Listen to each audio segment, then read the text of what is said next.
السلام علیکم ورحمۃ اللہ وبرکاتہ۔ کیا حال ہے آپ لوگوں کے؟ اللہ سبحانہ و تعالیٰ سب کو اپنی خیر و برکت میں، اپنی رحمتوں میں، عافیت اور سلامتی میں رکھے، آمین ثم آمین۔ نحمدہ ونصلی علی رسولہ الکریم، اما بعد فاعوذ باللہ من الشیطان الرجیم، بسم اللہ الرحمن الرحیم۔ رب اشرح لی صدری ویسر لی امری واحلل عقدۃ من لسانی یفقہوا قولی۔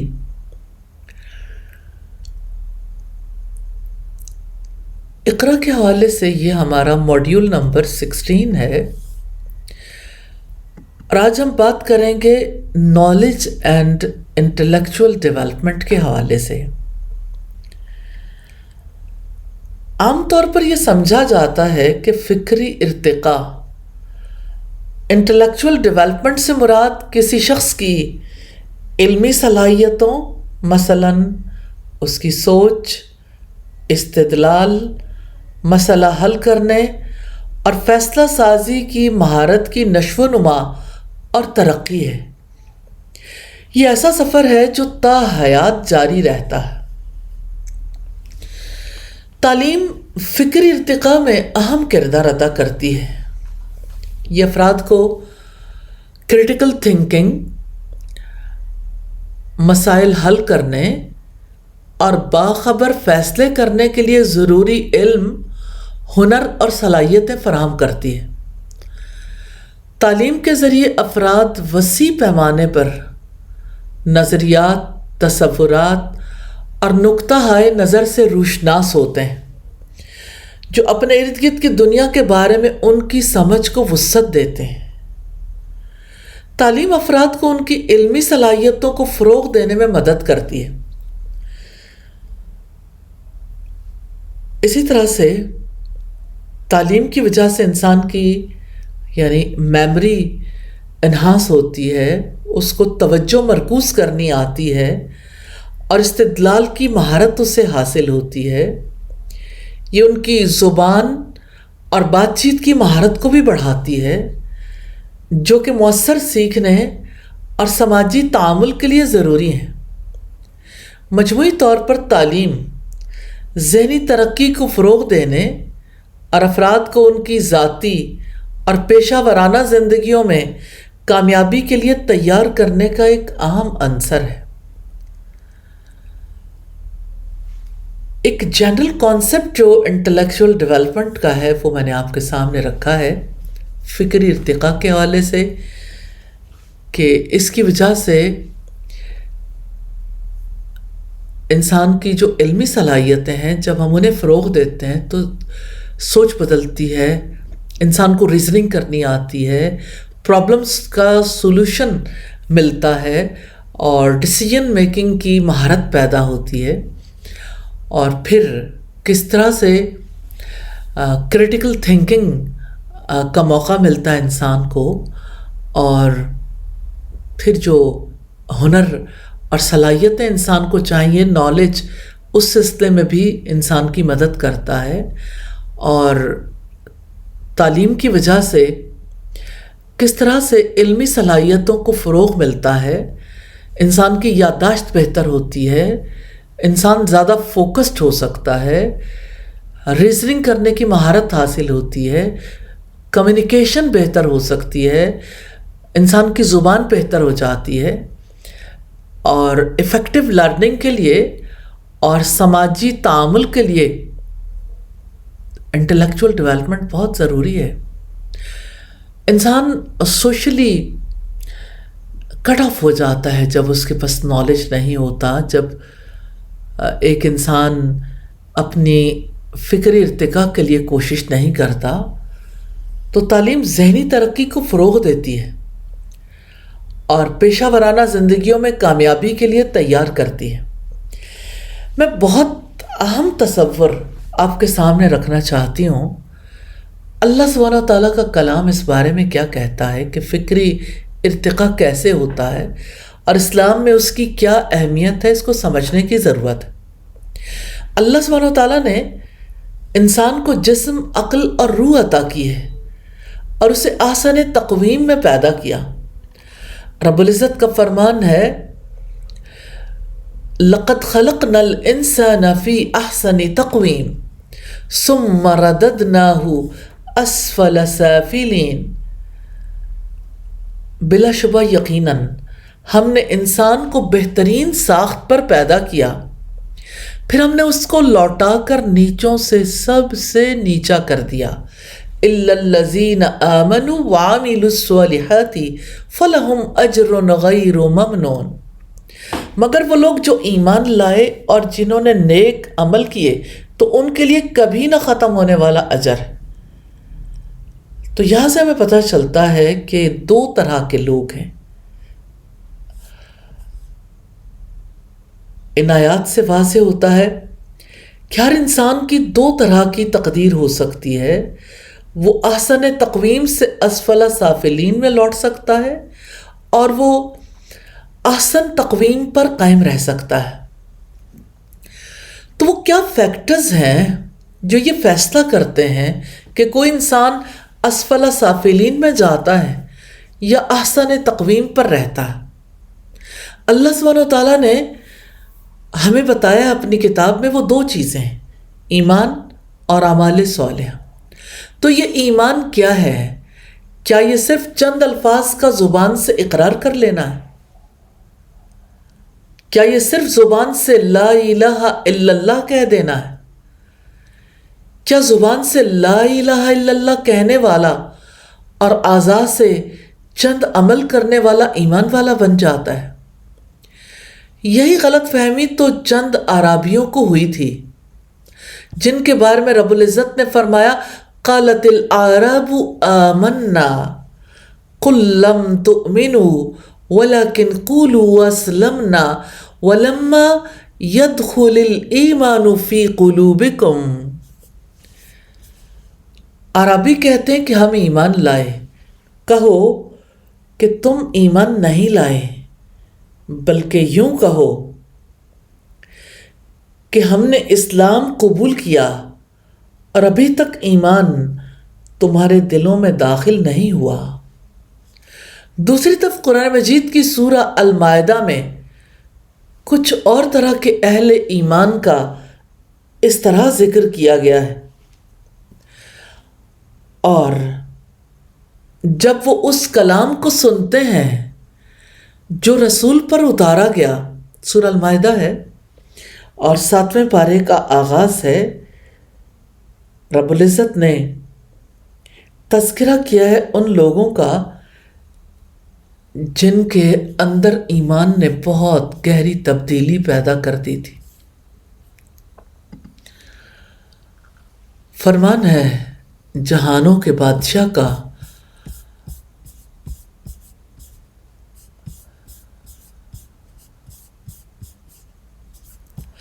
وَإِذَا سَمِعُوا مَا أُنزِلَ إِلَى الرَّسُولِ تَرَىٰ أَعْيُنَهُمْ تَفِيضُ مِنَ الدَّمْعِ مِمَّا عَرَفُوا مِنَ الْحَقِّ يَقُولُونَ رَبَّنَا آمَنَّا فَاكْتُبْنَا مَعَ الشَّاهِدِينَ وَمَا لَنَا لَا نُؤْمِنُ بِاللَّهِ وَمَا جَاءَنَا مِنَ الْحَقِّ وَنَطْمَعُ أَن يُدْخِلَنَا رَبُّنَا مَعَ الْقَوْمِ الصَّالِحِينَ۔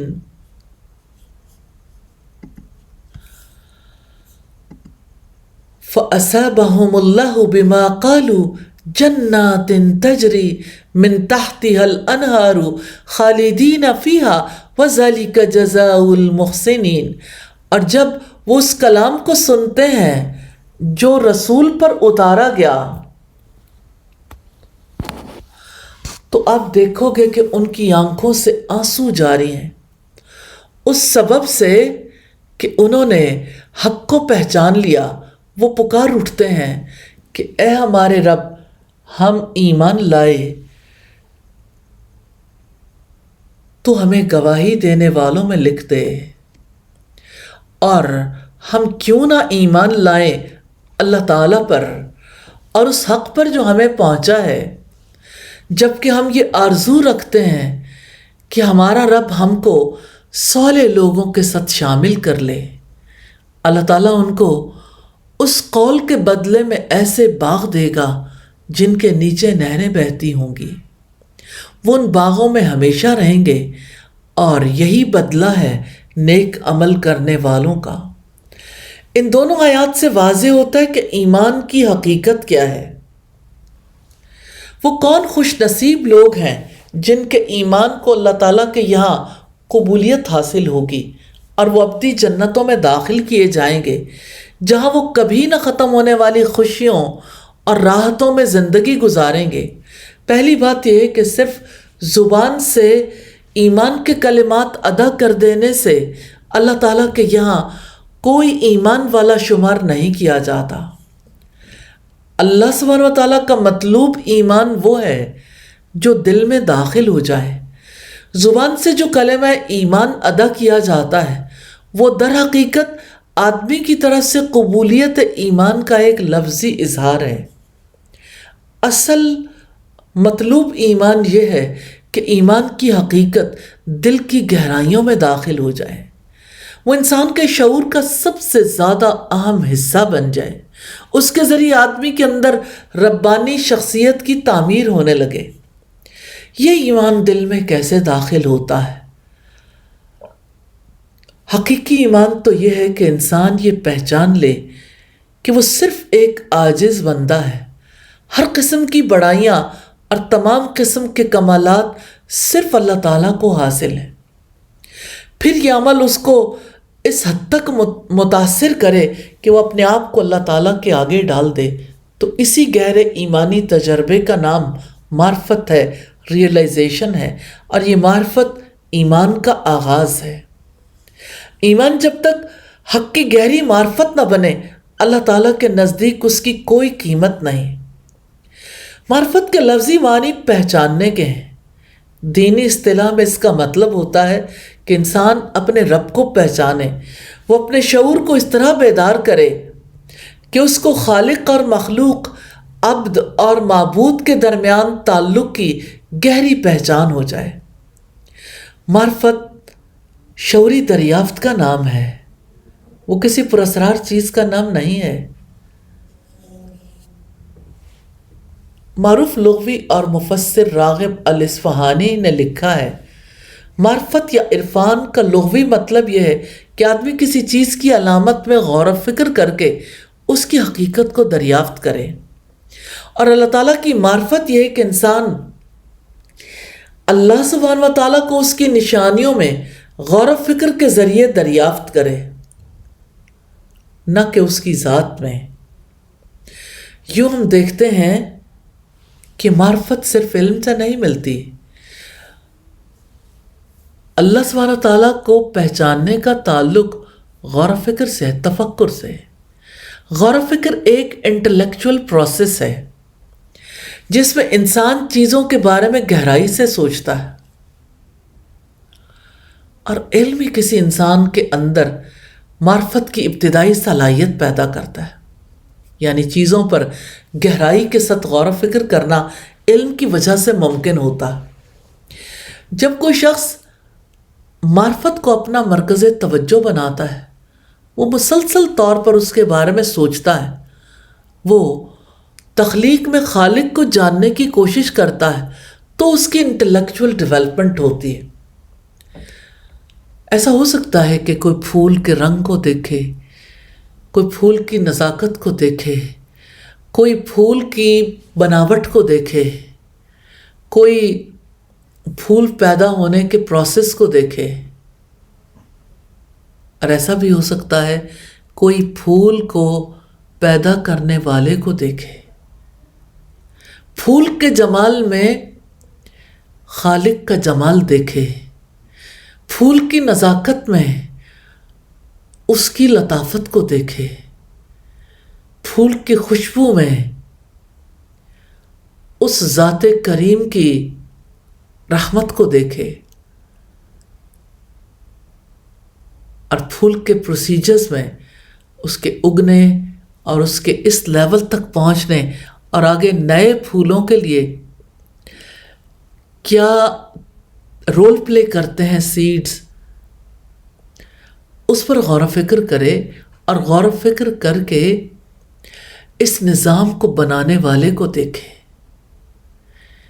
جب انسان مخلوق میں خالق کو جاننے کی کوشش کرتا ہے، اس سے اس کی انٹلیکچول ڈیولپمنٹ ہوتی ہے، اور اس کے نتیجے میں اس کے اندر ایک نئی شخصیت ابھرتی ہے۔ اس طرح وہ انٹلیکچولی ڈیولپڈ پرسن بن جاتا ہے۔ کبھی آپ دیکھتے ہیں کہ لوگ جو ہیں جب کسی پھل کو دیکھتے ہیں، اس کے رنگ کو دیکھتے ہیں، اس کی خوشبو، اس کا ذائقہ، اس کا مزہ، تو پکار اٹھتے ہیں بہت ہی مزے کے آم ہیں، بہت مزے کے ایپل ہیں۔ پھر بھی رہے تو ایپل تک ہی، آم تک ہی۔ تو جب سوچ مٹی سے اوپر اٹھ نہ پائے تو اس کا مطلب یہ ہے کہ انسان ابھی ارتقاء کے بارے میں خواب بھی نہیں دیکھ سکتا، اور فکری ارتقاء کے بارے میں تو سوچا بھی نہیں جا سکتا۔ جب انسان مخلوق سے خالق تک پہنچنا سیکھ لیتا ہے، اور یہ سیکھنے کا عمل ہے، تو وہ انٹلیکچولی ڈیولپڈ پرسن بن جاتا ہے۔ انٹلیکچول ڈیولپمنٹ کی وجہ سے انسان میں بڑی تبدیلی آتی ہے۔ جو شخص اس قسم کی معرفت حاصل کر لیتا وہ انتہائی سنجیدہ شخص بن جاتا ہے، ہر چیز کو عارفانہ نظر سے دیکھتا ہے۔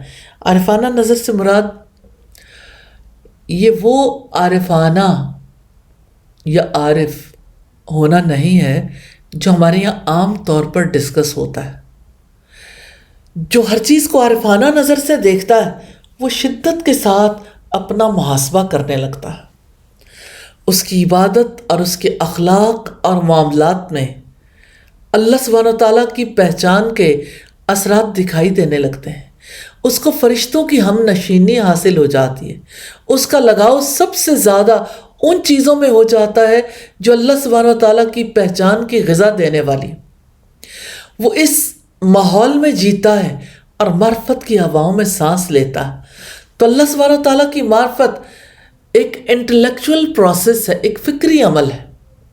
اس سے ایمان دل میں داخل ہوتا ہے۔ یہی سوال تھا نا جس کو تلاش کرنے کے لیے ہم آگے بڑھے تھے۔ یہی معرفت الہی جن و انس کا مقصد تخلیق ہے۔ اس مقصد کا تقاضا تھا کہ جن و انس کو وہ صلاحیت کمال درجے میں عطا کی جائے جس کے ذریعے وہ اعلیٰ درجے میں معرفت الہی کو حاصل کر سکیں۔ چنانچہ جن و انس کو ایک طرف وہ اعلیٰ دماغی صلاحیت دی گئی جو اس عظیم مقصد کے لیے مطلوب تھی، اور اسی کے ساتھ خارجی اعتبار سے ان کو وہ وسائل دیے گئے جو اس مقصد کی تکمیل میں مددگار بن سکیں۔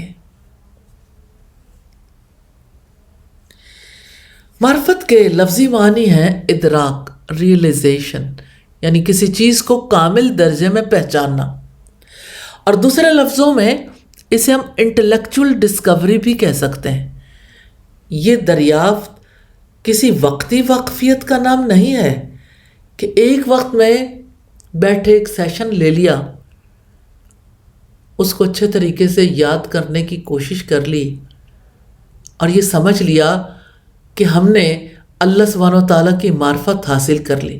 یہ تو لمبا سفر ہے، یہ تو ایک انٹلیکچول جرنی کا نام ہے، اور یہ جرنی انسان کی پوری حیات میں جاری رہتا ہے۔ یہ سفر تو رکنے والا نہیں ہے۔ یہ سفر ایسا ہے جہاں اس میں ایک لمحے کا تعطل آتا ہے، انسان کتنا پیچھے چلا جاتا ہے۔ یک لحظہ غافل است، کہ اگر کوئی ایک لحظہ کے لیے غافل ہوتا ہے تو اس کی منزل اس سے 100 برس تک دور ہو جاتی ہے۔ یعنی انسان اس قدر پیچھے چلا جاتا ہے۔ تو قرآن حکیم کے مطابق معرفت کی تعریف، اس کی ڈیفینیشن یہ ہے کہ ایک بندہ رب العالمین کو ان عظمتوں کے ساتھ دریافت کرے کہ وہی اس کے لیے اس کی ساری محبتوں کا مرکز بن جائے،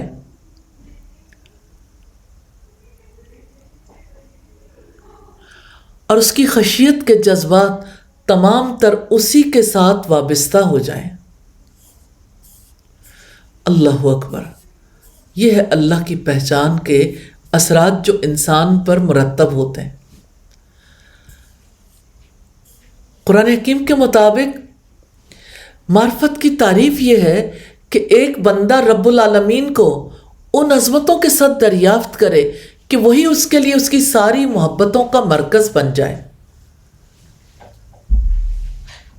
اور اس کی خشیت کے تمام جذبات اسی کے ساتھ وابستہ ہو جائیں۔ محبت اور خشیت دونوں ایک دوسرے سے جڑے ہوئے ہیں۔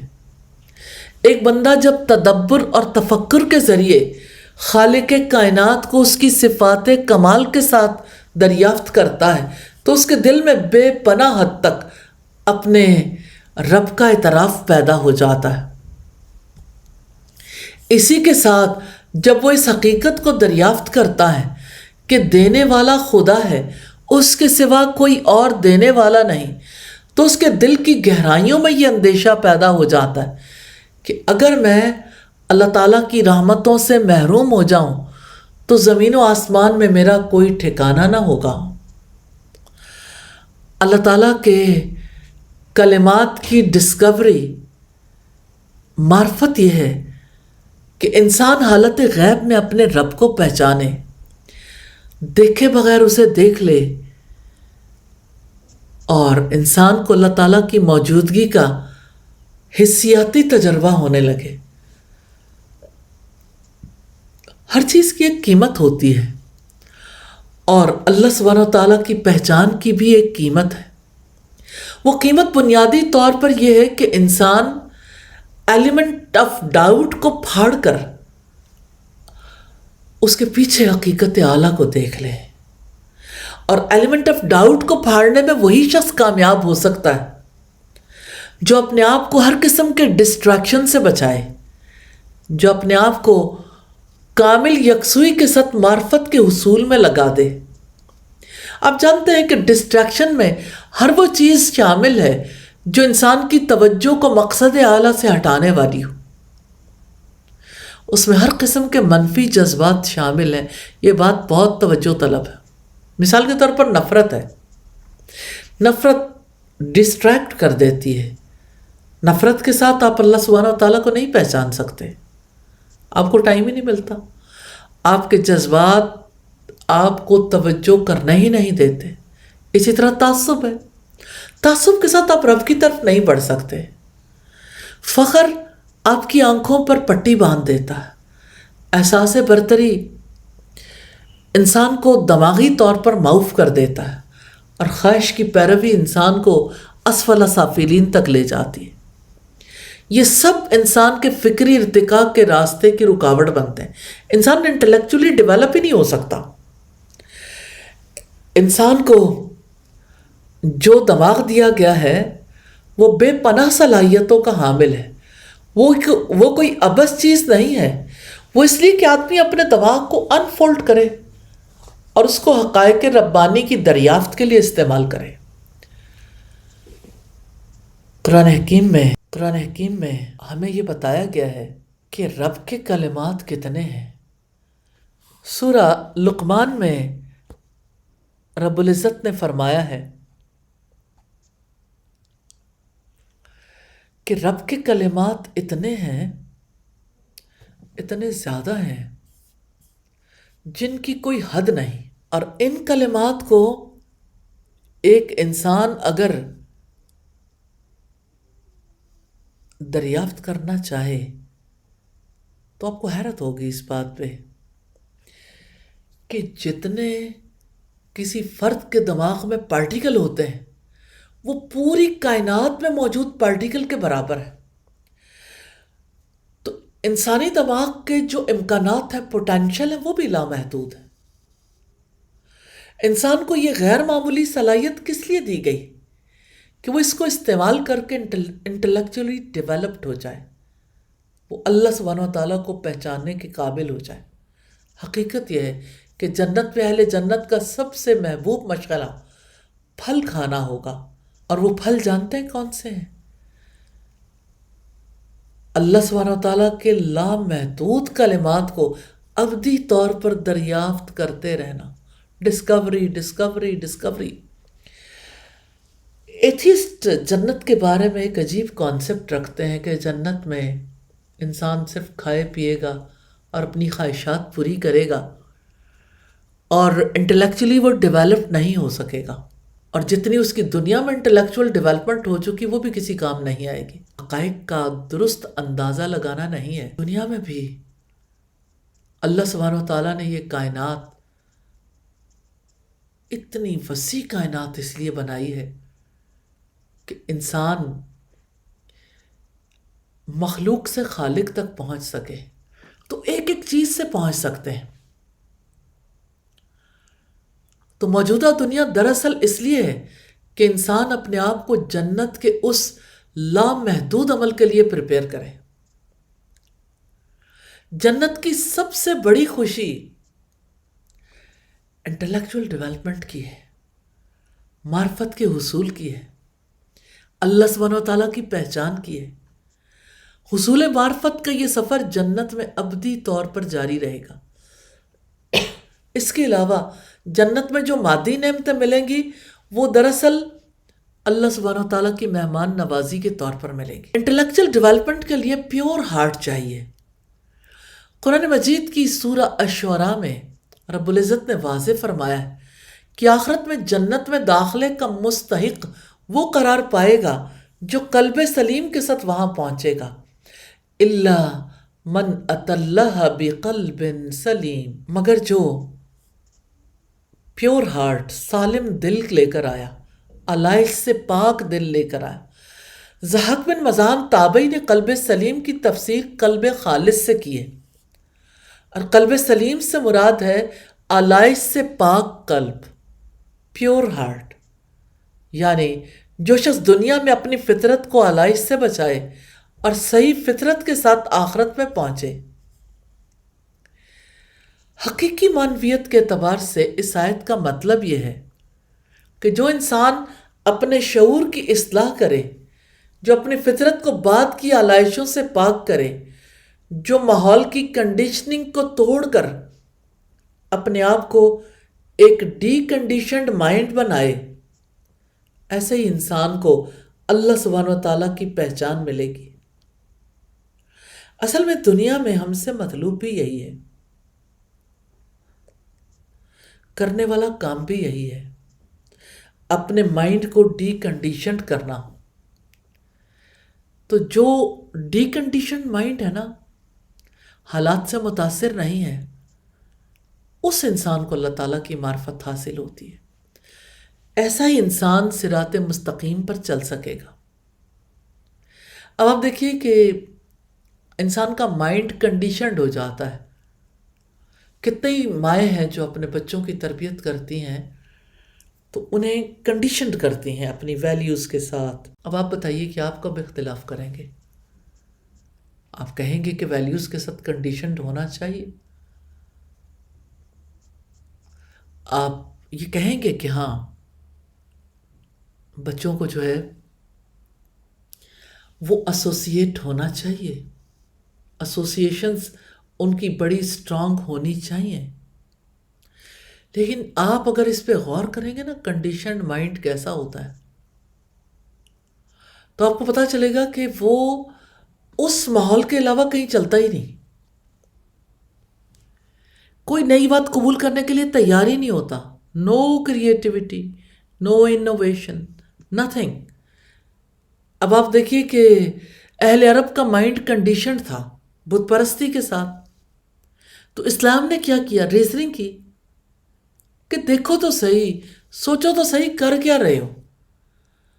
تو جتنے لوگ مسلمان ہوئے تھے ڈی کنڈیشنڈ مائنڈ کے ساتھ، مائنڈ کو ڈی کنڈیشنڈ کیا گیا تھا. تو جب مائنڈ ڈی کنڈیشنڈ ہوتا ہے نا، پھر اللہ کی معرفت ملتی ہے، پھر انسان صراط مستقیم پر چلتا ہے. تو اصل یہ ہے کہ ہر انسان صحیح فطرت پر پیدا ہوتا ہے، پھر ماحول کے اثر سے اس کی فطرت گرد آلود ہوتی رہتی ہے. ان خارجی اثرات سے پاک کر کے فطرت کو اس کی اصل حالت پر قائم کرنے کا نام محاسبہ یا ڈی کنڈیشننگ ہے. اسی بے لاگ محاسبے کی وجہ سے انسان صحیح فطرت یا قلب سلیم کا حامل ہو، اور جو لوگ ایسا کر سکیں وہ وہی لوگ ہیں جو قلب سلیم کے ساتھ اللہ سبحانہ و تعالیٰ تک پہنچیں گے اور آخرت میں جنت کی ابدی دنیا میں داخلے کے مستحق قرار پائیں گے. قلب سلیم کو بے آمیز عقل یعنی ان امپیئرڈ ریزن بھی کہا جا سکتا ہے. تو جو لوگ اپنی عقل کو غیر فطری افکار کی آلودگی سے بچائیں وہ اس دنیا میں حق کی معرفت حاصل کریں گے، اور ایسے ہی لوگ آخرت کی دنیا میں اللہ تعالیٰ کی رحمت کے مستحق ٹھہریں گے. تو اصل کرنے کا کام کیا؟ اپنی عقل کو غیر فطری افکار کی آلودگی سے بچانا. اب دیکھیں، جن لوگوں کے درمیان ہم رہتے ہیں وہ ہر وقت ہمیں کچھ سناتے رہتے ہیں، کچھ بتاتے رہتے ہیں، ہم ان کی باتیں سنتے ہیں، ان کی باتیں سننے کے بعد اثر قبول کرتے ہیں اور ہمارا ذہن بھی اسی طرح سوچنا شروع ہو جاتا ہے. تو یہ آلودگی ہے جو چمٹ گئی. تو اس آلودگی کے ساتھ حق کی معرفت نہیں ملتی. تو قلب سلیم یا عقل سلیم کسی انسان کو انٹلیکچول جرنی کے ذریعے حاصل ہوتی ہے. فکری طور پر کوشش کرنی پڑتی ہے، اور ایسا آدمی آخری حد تک سنجیدہ ہو جاتا ہے اور وہ اس قابل ہوتا ہے کہ افکار اور معلومات کے جنگل میں سچائی کو دریافت کر سکے. اور آج تو آپ کہہ سکتے ہیں کہ فلڈ آف انفارمیشن ہے نا، تو انفارمیشن کے سمندر میں سچائی کہاں ڈوب گئی، کیسے اس کو دریافت کریں؟ پہلے مائنڈ ڈی کنڈیشن کیجئے. انٹلیکچول جرنی آپ کو سچائی تک پہنچا دے گا. تو ایسا انسان جو فکری کوشش کرتا ہے وہ اس قابل ہوتا ہے کہ چیزوں کا تجزیہ کر کے ان کو سارٹ آؤٹ کر سکے. وہ اس قابل ہوتا ہے کہ چیزوں کو صحیح زاویہ نگاہ سے دیکھ سکے. اسی کا نام قلب سلیم یا بے آمیز عقل ہے. یہ عقل کسی کو عظیم قربانی کے ذریعے حاصل ہوتی ہے، جسمانی قربانی کے ذریعے نہیں بلکہ فکری اور نظریاتی قربانی کے ذریعے. انٹلیکچولی ڈیولپڈ انسان کی مثال ہم دیکھیں گے. عبداللہ بن ابی ملیکہ کہتے ہیں کہ ان سے ذکوان نے بیان کیا جو کہ سیدہ عائشہ کے دربان تھے. وہ کہتے ہیں کہ سیدنا عبداللہ ابن عباس آئے، انہوں نے سیدہ عائشہ سے ملنے کی اجازت چاہی. میں سیدہ عائشہ کے پاس گیا. اس وقت ان کے بھتیجے عبداللہ بن عبد الرحمن ان کے پاس بیٹھے ہوئے تھے. میں نے سیدہ عائشہ سے کہا عبداللہ ابن عباس آئے ہیں اور وہ آپ سے ملنے کی اجازت چاہتے ہیں. ان کے بھتیجے ان کی طرف جھکے اور کہا کہ یہ عبداللہ ابن عباس ہیں. سیدہ عائشہ اس وقت موت کے قریب تھیں. انہوں نے کہا چھوڑو ابن عباس کو. انہوں نے کہا اے میری ماں، ابن عباس آپ کی اولاد کے صالحین میں سے ہیں، وہ آپ کو سلام کہہ رہے ہیں اور آپ سے ملنے کی اجازت چاہتے ہیں. انہوں نے کہا اگر تم چاہتے ہو تو ان کو اجازت دے دو. پھر میں نے عبداللہ ابن عباس کو اندر داخل کیا. وہ بیٹھے اور کہا آپ کو بشارت ہو، کیونکہ آپ اور محمد صلی اللہ علیہ وسلم اور اصحاب رسول سے ملاقات میں اب اتنی ہی دوری ہے کہ روح آپ کے جسم سے نکل جائے. آپ رسول اللہ کی ازواج میں سب سے زیادہ محبوب تھیں. رسول اللہ صرف پاک روح سے محبت کر سکتے تھے. ابوا کی رات میں آپ کا ہار گر گیا تھا. رسول اللہ وہاں سے رات کو روانہ ہوئے، یہاں تک کہ اگلی منزل پر صبح کی اس وقت لوگوں کے پاس پانی نہیں تھا تو اللہ تعالیٰ نے تیمم کی آیت جو سورہ المائدہ کی آیت ہے اتاری. یہ آپ کے سبب سے ہوا. اس طرح امت کے لیے رخصت کا حکم اترا اور آپ کے لیے 7ویں آسمان سے برات لے کر جبریل امین اترے۔ ہر مسجد میں صبح و شام آپ کا ذکر ہونے لگا اور وہ آیتیں پڑھی جانے لگیں۔ اس کو سن کر سیدہ عائشہ نے کہا، اے ابن عباس مجھے چھوڑ دو، اس ذات کی قسم جس کے قبضے میں میری جان ہے، میں تو یہ چاہتی ہوں کہ میں بھولی بسری بن جاؤں۔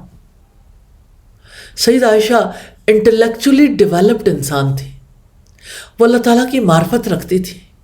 وہ جانتی تھی کہ اللہ تعالیٰ کے سامنے انسان عاجز اور بے بس ہے، اس لیے وہ اپنے اعمال یا اپنی تعریف سن کر اطراحٹ میں مبتلا نہیں ہوئی، بلکہ اللہ تعالیٰ کی عظمت کے احساس اور اس کے سامنے پیشی کی سنگینی کو دیکھتے ہوئے انہوں نے یہ تمنا کی کہ وہ بھولی بسری ہو گئی ہوتی۔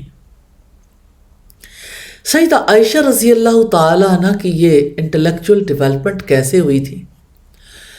سیدہ عائشہ نے وحی الہی کا علم بھی سیکھا تھا، اس پر غور و فکر بھی کیا تھا۔ انہوں نے اپنی زندگی کے 10 سال انسانی تاریخ کے سب سے زیادہ انٹلیکچولی ڈیولپڈ انسان کے ساتھ انٹلیکچوئل ایکسچینج کرتے ہوئے گزارے تھے۔ اس طرح یہ علم ان کے اندر گہرے ایمان کی صورت میں داخل ہو گیا تھا۔ دوسری چیز یہ ہے کہ سیدہ عائشہ رات کو جب آپ صلی اللہ علیہ وسلم تہجد کی نماز ادا کر لیتے تو اپنے بستر پر لیٹ جاتے تھے فجر کا انتظار کرنے کے لیے۔ اس موقع پر آپ صلی اللہ علیہ وسلم سیدہ عائشہ کے ساتھ گفتگو کرتے تھے۔ یقیناً یہ گفتگو ایسے معاملات کے بارے میں ہوتی ہوگی جس میں اسلام کی تعلیمات، اللہ سبحانہ و تعالیٰ سے تعلق اور اللہ سبحانہ و تعالیٰ سے محبت اور اس سے دعا اور اس کا ذکر اور اس کے کلام کے بارے میں کتنی ہی چیزیں ہیں جو انڈر ڈسکشن آتی ہوں گی۔ یوں سیدہ عائشہ انٹلیکچولی ڈیولپڈ انسان بن گئی، موت کے وقت بھی پہچان گئی کہ میری کوئی اوقات نہیں ہے۔ ان کی اوقات تو اللہ سبحانہ و تعالیٰ جانتے ہیں، ان کا مقام تو وہی عطا کریں گے، لیکن بندے کے لائق یہی رویہ ہے۔ پھر ہم دیکھیں گے انٹلیکچوئل سٹرگل کو۔ قرآن مجید کی سورہ العنکبوت میں رب العزت کا فرمان ہے، وَالَّذِينَ جَاهَدُوا فِينَا لَنَهْدِيَنَّهُمْ سُبُلَنَا۔ جو لوگ ہمارے راستے میں جہاد کریں گے ہم ضرور انہیں اپنے راستوں پر چلائیں گے۔ قرآن مجید کی اس آیت میں جہاد فی سبیل اللہ نہیں ہے، بلکہ جاہدوا فینا یعنی اللہ تعالیٰ میں جہاد۔ سورہ العنکبوت ہجرت حبشہ 5 نبوی سے پہلے اتری، اس لیے یہ واضح ہے کہ اس آیت میں جہاد سے مراد قتال نہیں ہے۔ اسی طرح اس آیت میں جہاد سے مراد احکام الہی کی عملی اطاعت بھی نہیں ہو سکتی، کیونکہ ایسا کوئی لفظ یہاں موجود نہیں۔ اس آیت میں جہاد فی اللہ کے نتیجے میں حاصل ہونے والی چیز کو ہدایت کہا گیا ہے، اس لیے اس آیت میں جہاد فی اللہ کا کوئی ایسا مطلب مراد ہوگا جس کا تعلق ہدایت سے ہو۔ حقیقت یہ کہ قرآن حکیم کی اس آیت میں جہاد سے مراد جہاد فکری ہے، یعنی اللہ تعالیٰ کے بارے میں سوچنا، اللہ تعالیٰ کے بارے میں تفکر اور تدبر کرنا، اللہ تعالیٰ کی معرفت حاصل کرنے کے لیے زیادہ سے زیادہ کوشش کرنا، مسلسل مطالعہ اور مشاہدہ کے ذریعے اپنے ایمان میں اضافہ کرتے رہنا۔ تو دین کا آغاز اسی معرفت سے ہوتا ہے، یعنی مخلوقات میں غور و فکر کے ذریعے خالق کو پہچاننے کی کوشش کرنا، کلام الہی کا مطالعہ کر کے اس سے مسلسل ذہنی غذا حاصل کرنا، اپنے روزمرہ کے تجربات کو ربانی بصیرت میں ڈالنا۔ اس قسم کا غور و فکر کامل یکسوئی کے ذریعے ہوتا ہے، اور کامل یکسوئی کانسنٹریشن بلا شبہ ایک عظیم جہاد انٹلیکچول سٹرگل ہے، اور اس انٹلیکچول سٹرگل کے لیے پہلی چیز ہی نالج ہے۔ تو اللہ سبحانہ وتعالیٰ نے فرمایا ہم ضرور ان کو اپنے راستے دکھائیں گے۔ اس سے مراد ہدایت کے راستے ہیں، یعنی ایسے لوگوں کا ذہن زیادہ سے زیادہ کھلے گا، ان کے اندر نئی سوچ جاگے گی، ان پر معرفت الہی کے نئے نئے پہلو واضح ہوں گے۔ جس طرح اللہ سبحانہ وتعالیٰ کی ذات لامحدود ہے، اسی طرح اس کی معرفت بھی لامحدود ہے۔ اس لامحدود معرفت کی توفیق انہی لوگوں کو ملتی ہے جو فکر اور تدبر کے ذریعے اللہ تعالیٰ میں جہاد کرنے والے ہوں۔ تو جس انسان کو حق کی معرفت حاصل ہو جاتی ہے، اس میں کیا تبدیلی آتی ہے؟ کسی انسان کو جب حق کی معرفت حاصل ہوتی ہے، اس کی سوچ ایمانی سوچ بن جاتی ہے، تو فطری طور پر ایسا ہوتا ہے کہ وہ ایک سنجیدہ انسان بن جاتا ہے۔ اسی ایمانی سنجیدگی کا ایک پہلو وہ ہے جس کو نصیحت پذیری کہا جا سکتا ہے۔ قرآن حکیم میں اس کے لیے مختلف الفاظ آئے ہیں: تذکر، نصیحت حاصل کرنا، اعتبار، عبرت حاصل کرنا، تبسم۔ اس طرح حدیث میں بھی اس قسم کے الفاظ وارد ہوئے ہیں۔ ایمان یا حق کی معرفت بھی بذات خود اسی نوعیت کی ایک چیز ہے۔ اور ایمانی معرفت کیا ہے؟ وہ یہ ہے کہ انسان مخلوقات پر غور کر کے خالق کو دریافت کرے، وہ دیکھنے والی دنیا کے اندر غیب کی دنیا پالے۔ قرآن حکیم کے الفاظ میں وہ آیات خارجی نشانیوں کے ذریعے داخلی حقیقتوں کو جان لے، وہ بصارت کے ساتھ بصیرت کی استعداد حاصل کرے۔ تدبر و تشکر، کنٹمپلیشن اینڈ گریٹیچیوڈ ایک مومن کا عام مزاج ہوتا ہے۔ یہ ایک مسلمان کے ڈی این اے میں شامل ہے۔ اس کا یہ مزاج ہمیشہ اور ہر جگہ قائم رہتا ہے۔ یہ مزاج اس کو دائمی طور پر اللہ سبحانہ و تعالیٰ کو یاد کرنے والا بنا دیتا ہے۔ وہ ہر دن ایسی باتیں ڈسکور کرتا ہے جو اس کے ایمان اور یقین میں اضافہ کرنے والی ہوں۔ دوسرے لوگ ظاہر میں صرف ظاہر کو دیکھتے ہیں، مگر مومن اپنے اس مزاج کی بنا پر ظاہر میں حقائق کو دریافت کر لیتا ہے۔ تدبر اور تفکر کے اس عمل کے لیے کسی تنہائی یا مخصوص مقام کی ضرورت نہیں۔ یہ عمل مومن کے دماغ میں ہر لمحہ جاری رہتا، حتیٰ کہ دنیا کے بھرے ہوئے ہنگاموں میں بھی وہ اس سے الگ نہیں ہوتا۔ نصیحت پذیری مومن کی روحانی خوراک ہے۔ مومن کے لیے مادی غذا اگر جسمانی تقویت کا ذریعہ ہے، تو عبرت اور نصیحت اس کے لیے روحانی غذا کی حیثیت رکھتی ہے۔ مادی غذا کے بغیر جسم صحت مند نہیں رہ سکتا، اسی طرح فکری غذا کے بغیر اس کی فکر اور روحانیت کا ارتقاء، intellectual and spiritual journey, intellectual and spiritual development بھی ممکن نہیں۔ اسی طرح آپ دیکھیے کہ ایک اعتکاف تو وہ ہے جو رمضان کے مہینے میں مسجد کے اندر کیا جاتا ہے۔ اس کا تذکرہ قرآن حکیم میں آیا وَأَنْتُمْ عَاكِفُونَ فِي الْمَسَاجِدِ، کہ جب تم مسجدوں میں اعتکاف کرنے والے ہو۔ دوسرا اعتکاف فکری اعتکاف ہوتا ہے۔ تو یہ اعتکاف جو ہے انٹلیکچول سیکلوژن ہے۔ صحابہ کے درمیان اس ذہنی اعتکاف کا عام رواج تھا۔ بعض صحابہ کے بارے میں صراحتاً اس کی مثال ملتی ہے۔ مثلا سیدنا ابو الدرداء انصاری کے بارے میں ان کی وفات کے بعد ان کی اہلیہ ام الدرداء سے پوچھا گیا ان کی خاص عبادت کیا تھی۔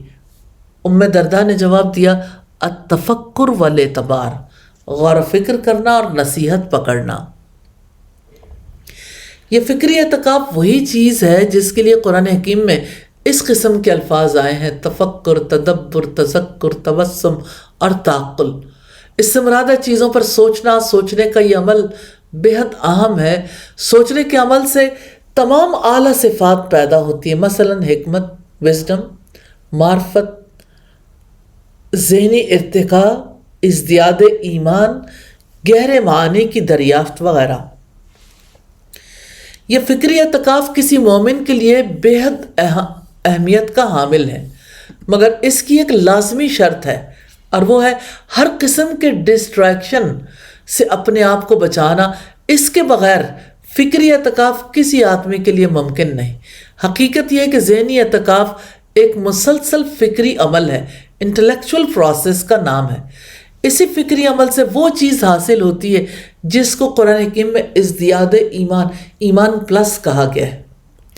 اگر فکری عمل کے ذریعے انٹلیکچول ڈیولپمنٹ بھی نہ ہو تو ایمان میں اضافہ بھی نہیں ہوتا۔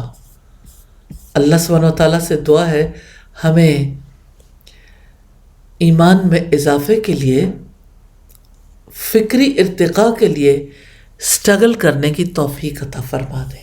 آمین ثم آمین۔ سبحانک اللہم و بحمدک نشہد ان لا الہ الا انت نستغفرک و نتوب الیک۔ السلام علیکم ورحمۃ اللہ وبرکاتہ۔